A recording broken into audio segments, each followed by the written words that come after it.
48% of the Muslim in the United States of America believe that there are Muslim first, there are American second. Our purpose is to change this culture because they're infidel, and what they're doing is not pleasing to Allah, and we are the soldier of Allah who will make them do it. Kamal Salim was born in Lebanon to a devout Muslim family. As early as 4 years old, he remembers sitting at the kitchen table while his mother taught him about the Quran and his duty to Allah and jihad. From my childhood, my mom said, one day you'll be a martyr, my son.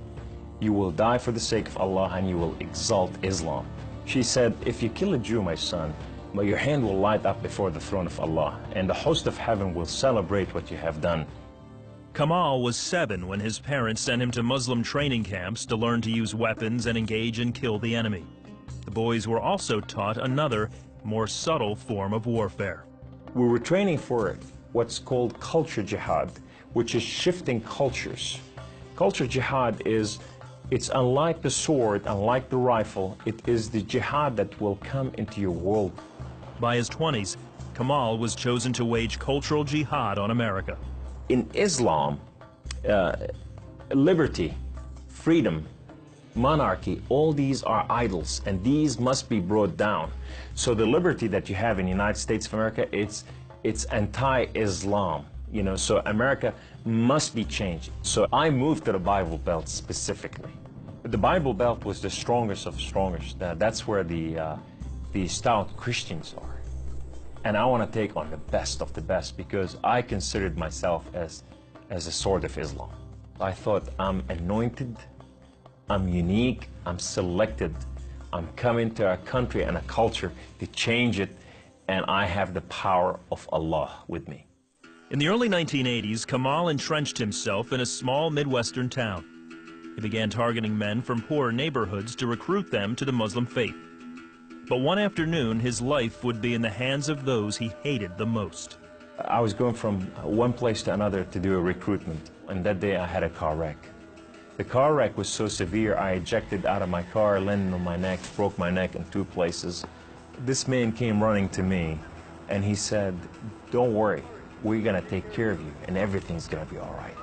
The ambulance came and picked me up, and now I go to the hospital. The orthopedic surgeon in the emergency room looked at my chart, and he just said, son, we are going to take care of you, and everything's gonna be all right. The second day, I wake up in the hospital, and this head of physical therapy, come and read my chart, and he turned around and he said the same thing, word for word, we are going to take care of you.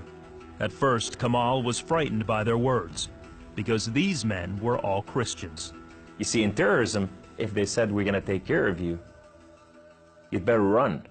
Surgeries to repair Kamal's broken neck were successful, but recovery would take weeks. After being discharged from the hospital, he would need someone to care for him while he recuperated. Kamal had no one, so the orthopedic surgeon opened up his own home to this stranger. In his home, they put me in the choicest room, in the most beautiful thing. I became like part of their family. They didn't see me any different, and now they have a basket set for Kamal. They put in money to free my bills from the hospitals. Kamal was overwhelmed with the outpouring of Christian love. As he recovered, he began to help out around the house with cooking and cleaning. They have Jewish friends, they came from Israel, that they support, you know, and now I'm hugging Israelis and I'm cooking for Jews. I'm going, what has happened to me? When Kamal was able to take care of himself and return to his apartment, the doctor had another surprise for him. He said, this is the keys to the house, and here's an extra key. This is your new car. We just want to bless you. You can come anytime you want. So I go to my home, and I go to my cold place that I haven't been there in months, and dust is this thick. And I just gotta settle this issue with my God to know that if it's real or not.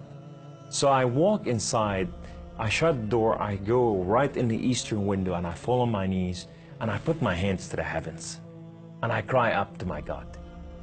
Allah, Allah, my Lord and my King, why have you done such a thing to me? I'm okay with the car wreck. I'm okay with all this, but why did you put me among Christians? I'm confused. These Christians and Jews, they're good people. There's nothing wrong with them. They don't want to kill us. They're not the same thing that I learned about them. Allah, these people have relationship with their God. These people, they cry out to the God and they answer them. I want to hear your voice. I want to hear you love me. If you're real, speak to me. I want to hear your voice. Guess what Allah said that day? Absolutely nothing. Kamal felt that because he questioned his faith, the honorable thing to do was to end his own life. So I went to reach out my guns and put it in the right place and clock out. I heard the voice. The voice knew me by name. He said, Kamal, Kamal, Kamal, why don't you call on God of Father Abraham and Isaac and Jacob? And now I fell on my knees and I put my hands to the heavens immediately as I heard the voice, and I cried out with every fiber within me, God of Father Abraham, if you are real, would you speak to me? God of Father Abraham, if you are real, I want to know you. Well, God of Father Abraham came to the room, and he filled the room with his glory, and his name was Yahweh. The Lord is one. In his hand, he has holes in his hand. He has holes in his feet. His name is Jesus. I said to him, who are you, my Lord? Who are you? He said, I am that I am. I said, I'm a simple man with a simple mind. What is that supposed to mean? He said, I am the Alpha, I am the Omega, I am the beginning, I am the end, I am everything that is in between. I have known you before I formed the foundation of the earth. I have loved you before I formed you in your mother womb.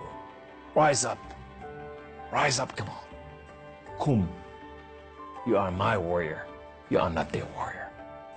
And I said to him, I said, my Lord, I will live and die for you. He said, do not die for me. I died for you that you may live. That day, instead of taking his life, Kamal gave it to Jesus. He now has a new mission and travels the country challenging Muslims to question their allegiance to Allah. My heart desire is to reach out for my brothers and sisters, the Muslim out there, 1.5 billion Muslim, that they are living out there and they have not tasted the freedom, and that freedom in God. It's been over 20 years since Kamal left the Islamic faith, and even threats of violence and death cannot stop him from sharing his story. He is real, you know, and if you never experienced God before in your life, if you never tasted God, and if you think you got nothing to lose, when you're sitting in your home, whether you're a Muslim or a non-Muslim or a non-Christian or whatever you are, say, call on God of Father Abraham and Isaac and Jacob, and say, if you are real, speak to me, I want to hear your voice.